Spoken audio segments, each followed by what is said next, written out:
Então, eu fiquei responsável por apresentar algumas doenças relacionadas ao DPOC. Então, o que seria de fato o DPOC? Ela é uma doença pulmonar que irá comprometer múltiplos órgãos ou sistemas. Seu tratamento consiste no uso de broncodilatadores. Então, o que seriam esses broncodilatadores? Esses broncodilatadores irão agir farmacologicamente, causando uma dilatação dos broncos. Muitas pessoas associam o DPOC com a asma. Sim, de fato, elas são com sintomas parecidos, mas com definições diferentes. A asma, ela irá acontecer quando há inflamação nas vias respiratórias. Seu tratamento também vai consistir na utilização dos broncodilatadores. A doença cardíaca, ela é uma condição crônica aguda que afeta o coração. Seus principais sintomas são a falta de ar, dor nas pernas, impotência sexual e tonturas. Tuberculose. Ela é uma doença causada por bactérias que irá acometer principalmente os pulmões. Geralmente está associada a dores locais, tais como dor peitoral, tosse com sangramentos, fadigas e febre, entre outros. O tratamento em pacientes assintomáticos da tuberculose nem sempre é necessário, mas se o paciente for comprovado que esteja realmente com essa bactéria, com a tuberculose, é necessário que haja um longo período de tratamento. Infecção tuberculose latente. Esse termo ele é usado para designar que a contaminação está recente no indivíduo, ou seja, essa infecção ela está recente. O paciente ele teve contato com o portador da tuberculose considerado bacilífero, ou seja, é aquele que irá eliminar os bacilos, as bactérias por meio de escarros, espirros e até mesmo o simples fato de falar perto dele. A broncoectasia. O que seria isso? São dilatações dos brônquios que, consequentemente, suas funções ficarão prejudicadas. Geralmente, quem tem esse problema pode sentir dores no peito, tosse com presença de catarro ou com sangue.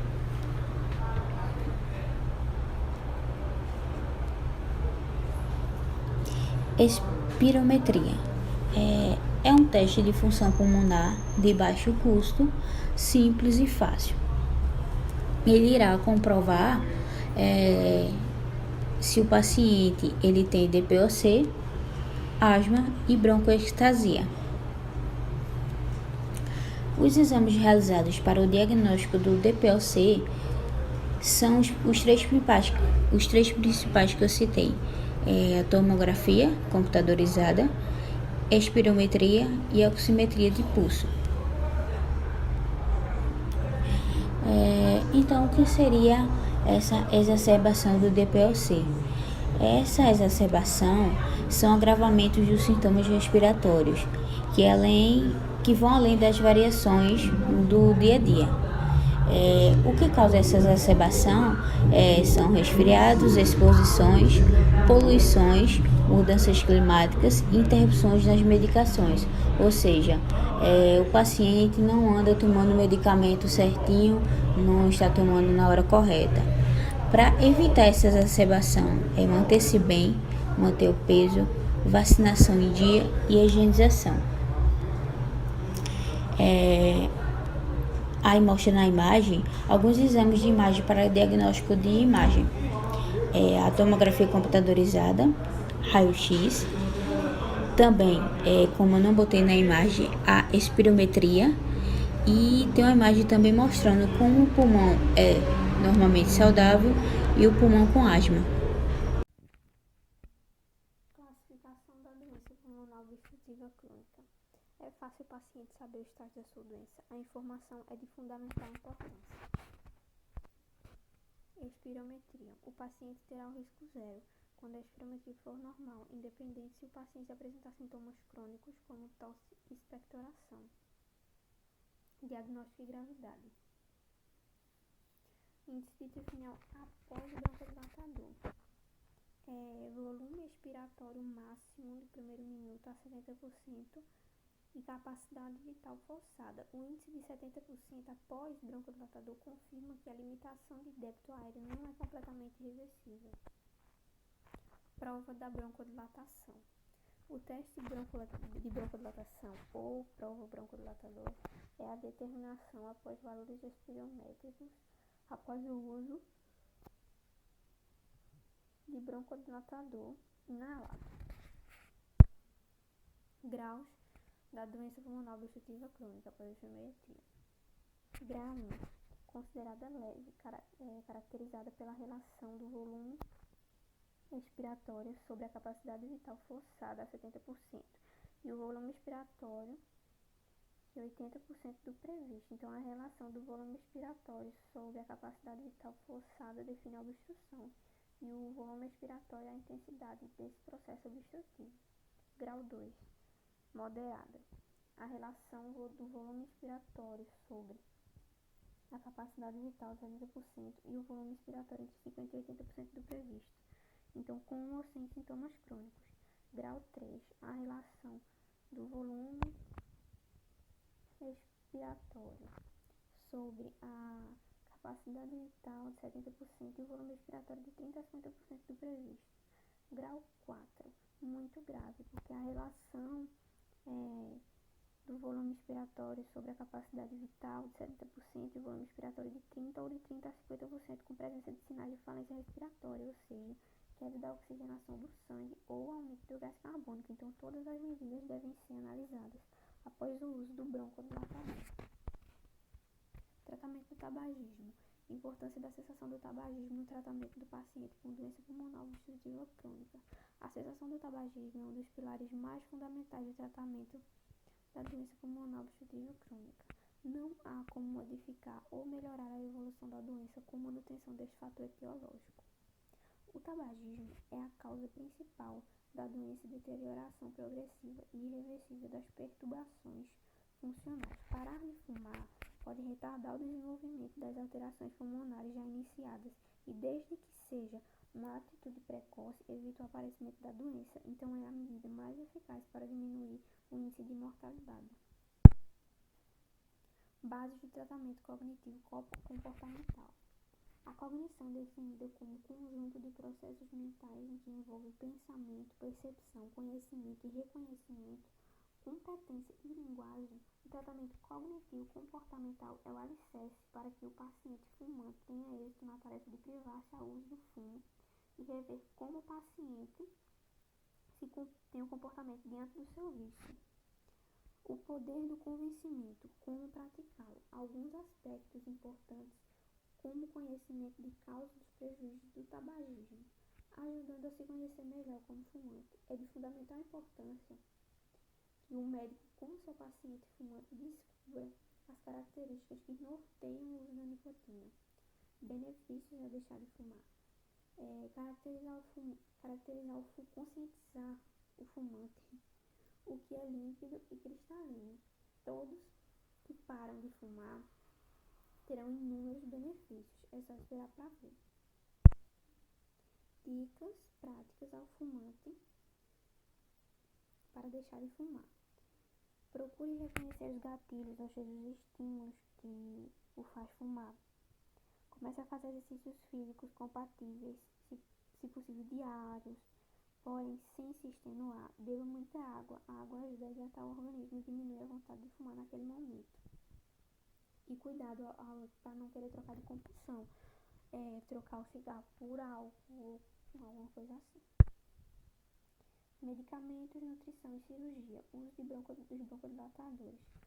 Antes considerado de caráter progressivo e irreversível com desfecho inexorável para a morte, independente da terapia, exceto o uso de oxigênio nos casos indicados e a abstinência do tabaco.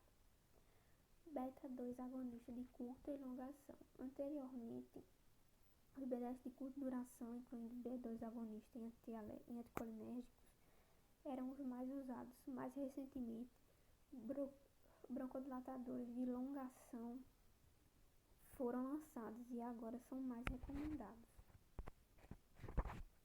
Efeitos adversos do beta-2 agonista são comuns: tremores, cefaleia, taquicardia. Incomuns: câimbras, irritação na boca e garganta. Raros: hipopotassemia. Muito raramente, arritmia cardíaca, broncoespasmo paradoxal, urticária e outras reações hipersensibilidade. Contraindicações: hipersensibilidade a qualquer componente da fórmula, hipertireoidismo não controlado, alguns tipos de doença do coração, taquicardia e hipopotassemia. Anticolinérgicos de curta e longa ação, que bloqueiam os receptores mucosacarínicos da árvore brônquica, sendo o efeito broncodilatador relacionado com o bloqueio de M3. Nutrição. A perda de peso faz parte do quadro da doença pulmonar obstrutiva crônica. Em suma, sendo uma adequada nutrição da enfermidade, o paciente terá maiores possibilidades de desenvolver vários tipos de complicações, especialmente de caráter infeccioso. Tratamento cirúrgico da doença pulmonar obstrutiva crônica. Não se deve deixar escapar nenhuma possibilidade de melhora para o paciente que apresenta um grande sofrimento. Considerar sempre a situação em que o tratamento cirúrgico possa constituir-se ao recurso de valor.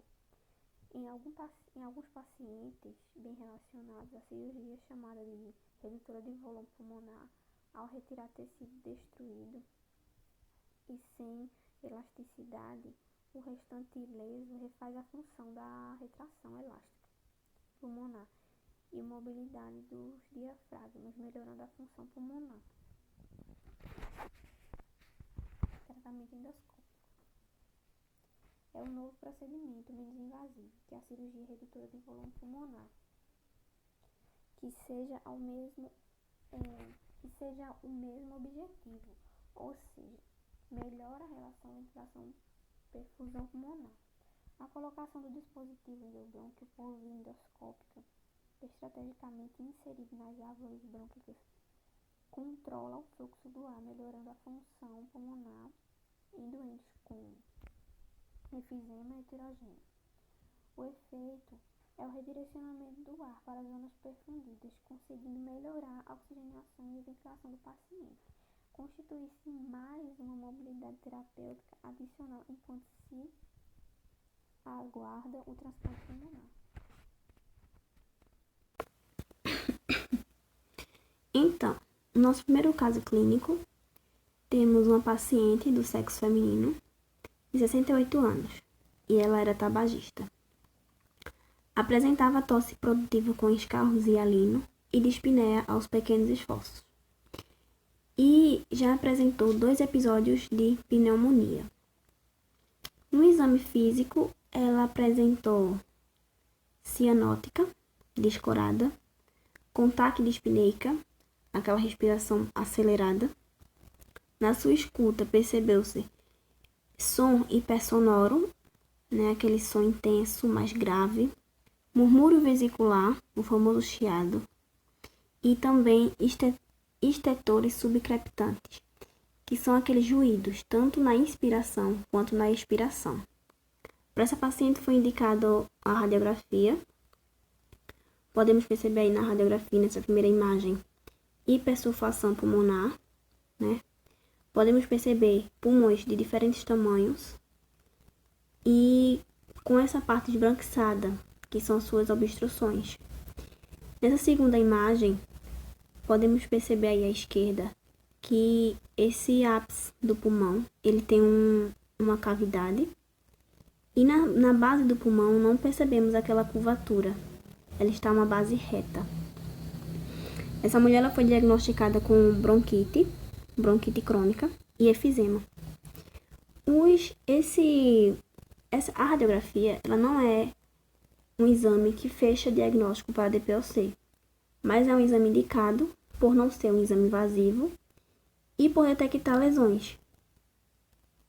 No nosso segundo caso também temos um homem, de 66 anos, também tabagista, e se queixava de dispneia progressiva, tosse crônica e com muco amarelado.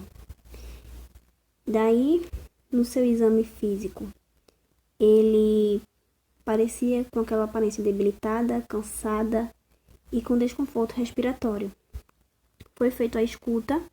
Na escuta também percebeu murmúrio, o som vesicular reduzido, com sibilância, o famoso chiado, tanto inspiratório quanto expiratório. Para ele foi indicado também a radiografia, onde podemos perceber aí um pulmão mais alongado, né? Um tórax em tonel. Percebemos isso na segunda imagem, na imagem à esquerda. Esse tórax em tonel mais arredondado e alargado. Podemos perceber que na sua base não tem mais aquela curvatura, está uma base reta. E esse homem ele foi diagnosticado com DPOC.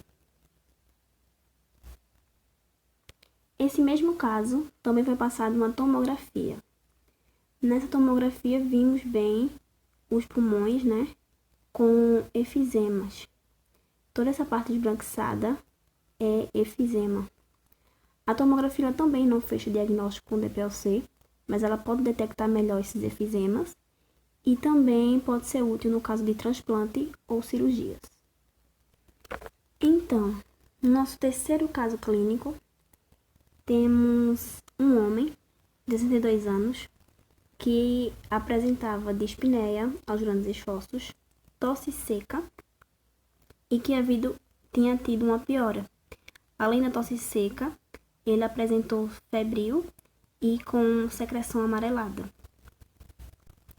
No seu exame físico, ele alegou ser tabagista e, além disso, ele fazia uso de fogão a lenha desde sua infância. Daí, na sua escuta, também apresentou murmúrio vesicular, difusamente diminuídos, crépitos, né, presença de crépitos, aquele som grosseiro, os ruídos, tanto na inspiração quanto na expiração. Para esse homem foi indicado a espiriometria e a radiografia. Na sua espiriometria foi alegada alterações e na sua radiografia podemos ver aí aquele pulmão alongado, com uma base reta e com presença de efizemas também. Esse homem ele foi diagnosticado com DPOC.